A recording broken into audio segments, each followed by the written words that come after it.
Second unit है जिसमें एक छोटा सा टॉपिक है बार्टर सिस्टम, जिसको हम बोलते हैं वस्तु विनिमय प्रणाली। वस्तु विनिमय प्रणाली क्या है, बार्टर सिस्टम क्या है, इसको समझने के लिए आपको एक कल्पना करना होगा ऐसे अवस्था, ऐसे एज का जहां पर कोई मनी नहीं है, पैसा नहीं है। जब आपके पास पैसा नहीं है तो दो सिचुएशन होगी। या तो आप इस लायक हो कि आप अपनी सभी जरूरतों को खुद ही पूरा कर लें, किसी से लेना देना ना हो, या तो फिर अगर कुछ लेना और देना है तो कैसे लेना और देना होगा।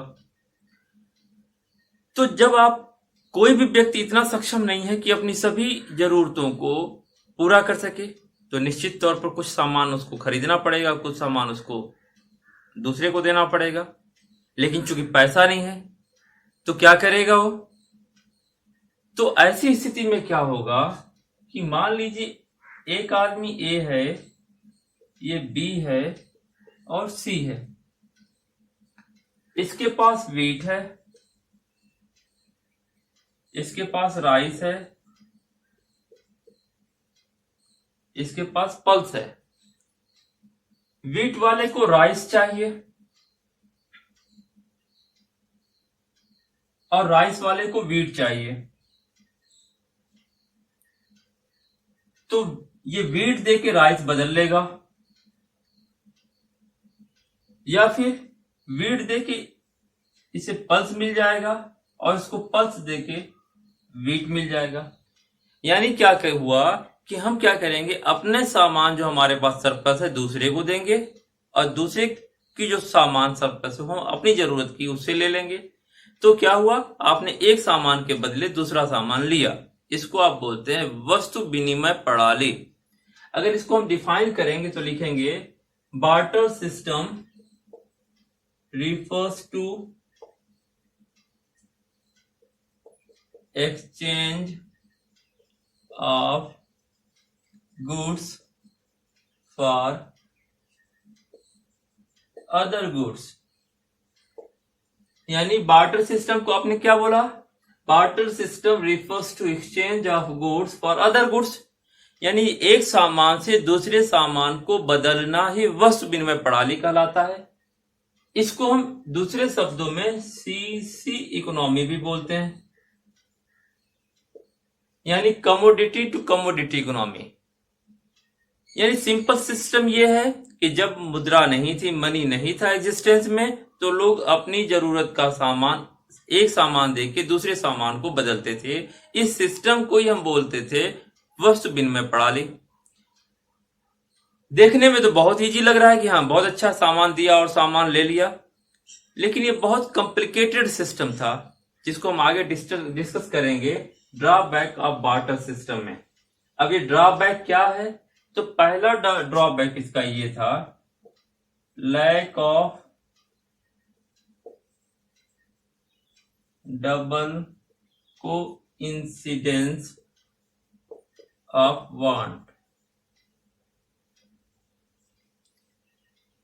पहली इसकी जो ड्रॉबैक थी, lack of double coincidence of want, यानी इसको हिंदी में बोलेंगे दोहरे संयोगों की कमी। वस्तु विनिमय प्रणाली में हमेशा क्या होता था, ये आदमी जो है, इसको अगर राइस चाहिए और इसके पास है क्या, इसके पास है वीट और राइस इसको चाहिए। अब ये वीट लेके घूमेगा कि एक ऐसे व्यक्ति की तलाश करनी पड़ेगी, ऐसे आदमी की तलाश करनी पड़ेगी जो वीट ले ले, यानी जिसको वीट की जरूरत हो और उसके पास राइस हो। मान लीजिए आदमी बी मिला, कोई बी व्यक्ति मिला जिसको वीट तो चाहिए लेकिन इसके पास पल्स है। व्यक्ति सी मिला जिसको वीट तो चाहिए लेकिन जिसको ग्राम की जरूरत है। यानी बी को भी वीट चाहिए, गेहूं चाहिए, लेकिन ये इसके पास देने के लिए पल्स है। सी को भी वीट चाहिए लेकिन इसको देने के लिए इसके पास चने हैं। लेकिन ए व्यक्ति को क्या चाहिए, राइस चाहिए, तो इसका तलाश खत्म नहीं हुआ। ये न तो इससे ट्रांजैक्शन होगा, न ही इससे सी से ट्रांजैक्शन होगा। ये व्यक्ति को तलाशता रहेगा जब तक कि वो व्यक्ति न मिल जाए जो उसकी वीट लेने के लिए तैयार हो और उसके पास सरप्लस में भी राइस हो। अगर ऐसी सिचुएशन बहुत कम होती है, डिफिकल्टी होती खोजने में, इसीलिए हम कहते हैं lack of double coincidence of want. इस व्यवस्था को, इस समस्या को ही हम बोलते हैं दोहरे संयोगों की कमी। चलो, मिल गया एक आदमी, कोई ऐसा मिल गया जो वीट लेगा और आपको राइस दे देगा। तो एक दूसरी समस्या उत्पन्न होती थी, एक दूसरी प्रॉब्लम होता था ये, जिसको बोलते हैं lack of common unit of measurement. अब lack of common unit of measurement का मतलब क्या हुआ कि राइस, कितनी राइस हम देंगे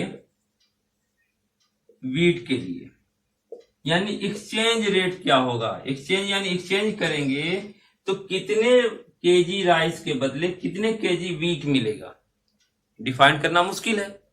आप समझते हैं कि अब राइस की जो एक्सचेंज होगा, विनिमय होगा, वो हर अलग चीज में निर्धारित करना पड़ेगा। यानी राइस से पहले वीट में, राइस से पल्सेस में, राइस से ग्राम में, यानी एक ही सामान का जो एक्सचेंज होगा, मूल्य होगा, अलग अलग चीजों में अलग अलग होगा। तो ये डिफाइन करना भी मुश्किल हो जाता है कि एक सामान देने के बदले दूसरा सामान हम कितना लेंगे। तीसरी समस्या आती है इसमें, lack of value of store.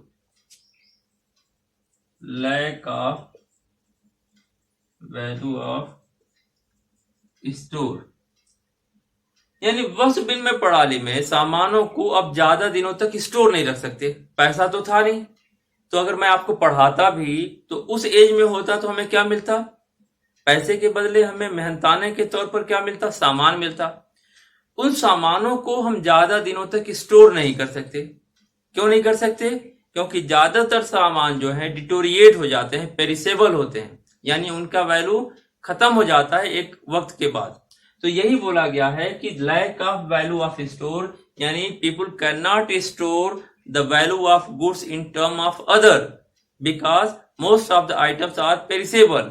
जो बहुत सारे सामान है वो क्या है, पेरिसेबल है, डिटोरिएट हो जाएंगे। इसीलिए किसी भी सामान की वैल्यू को हम स्टोर करके नहीं रख सकते, खत्म हो जाएगा।